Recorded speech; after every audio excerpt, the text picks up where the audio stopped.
సీటుకు ముగ్గురు జడ్పీటీసీ అభ్యర్థుల ప్రాథమిక జాబితా సిద్ధం చేయండి. ఆశావాహుల గణాలు పరపతిని పరిశీలించండి. ఏమి పరపతిని అంటే పరపతిని ఎవడెంత పెడతాడో ఆ పరపతి పరిశీలించండి.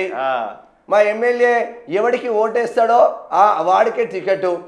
వాడికి పరపతి గట్టిగా ఉన్నా కూడా ఎమ్మెల్యే కన్నా పైకి ఎదుగుతాడన్న పరపతి ఉంటే వాడిని తొక్కి పెట్టండి. వేరే పార్టీ నుంచి వచ్చినా మంచిదే, కాంగ్రెస్ జెండా మోయకుండా మంచిదే, వాడికి పైసలు ఉంటే వాడికి టికెట్ ఇవ్వండి. ఇదే పరపతి అంతే. ఏమంటున్నాడు ఇంకా 5వ తేదీ కల్లా టీపీసీసీకి జాబితాలు పంపండి. అర్హులైన అభ్యర్థులను పీసీసీ ఎంపిక చేస్తుంది. స్థానిక ఎన్నికల్లో గెలిపే లక్ష్యంగా పనిచేయండి. వీడియో కాన్ఫరెన్స్లో ఇన్ఛార్జ్ మంత్రులకు ముఖ్యమంత్రి రేవంత్ రెడ్డి దిశానిర్దేశం. జనాభా ప్రతిపాదన కంప్యూటర్ల కంట్రోల్లో రిజర్వేషన్ల ఖరారు. కొడంగల్ నుంచి ఫిర్యాదులు వచ్చాయి.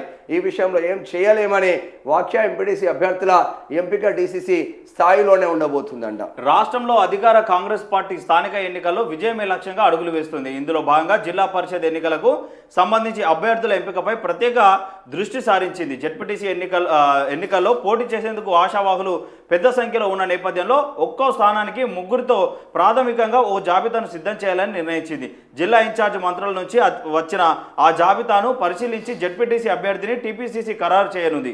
స్థానిక ఎన్నికలు జూబ్లీహిల్స్ ఉప ఎన్నికల్లో అనుసరించాల్సిన వ్యూహంపై TPCC chief Mahesh Kumar Goud party రాష్ట్ర వ్యవహారాల మీనాక్షి నటరాజన్ పేరు రత్తలేరు సరిగ్గా ఈ మధ్య. కానీ ఇక నామినేటెడ్ పదవుల భర్తీకి కోడ్ దెబ్బ ఎప్పుడు ఇచ్చిర్లో ఉండాలి వార్త రాసుకోవడానికి. మీకు నవంబర్ 11 దాకా అమల్లో ఎన్నికల నియమావళి. ఆపై మున్సిపల్ ఎన్నికల కోడ్ ఈ ఏడాదిలో పదవుల భర్తీ అనుమానమే.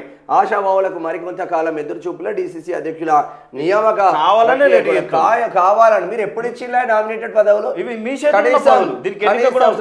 కనీసం ఆ చైర్మన్ల పదవి కూడా ఇవ్వకపాయ.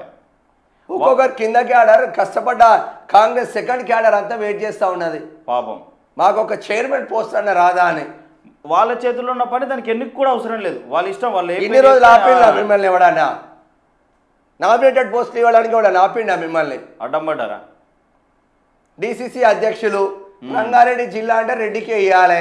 ఓ ఎస్సీ మాదిగ బిడ్డకి ఇవ్వద్దు, ఓ ఎస్సీ మాల బిడ్డకి ఇవ్వద్దు. మాదిగ బిడ్డ పోటీ పడుతుంది కదా భీంభారత్.